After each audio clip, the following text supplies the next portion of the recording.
1977 Surinamese general election. General elections were held in Suriname on 31 October 1977, the first after independence. The result was a victory for the National Party combination and alliance of the National Party of Suriname, the renewed Progressive Party, the Party for National Unity and Solidarity, and the Suriname Progressive People's Party, which won 22 of the 39 seats.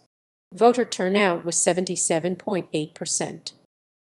Results: 1. The United Democratic Party was an alliance of the Progressive Reform Party, the United People's Party, the NPD, the Socialist Party of Suriname, and Pendawa Lima.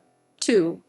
The Democratic People's Front was an alliance of the Democratic People's Front, the United Indian Party, the Progressive Farm Laborers Party, the Bush Negro Unity Party, and the Progressive Bush Negro Party. References ==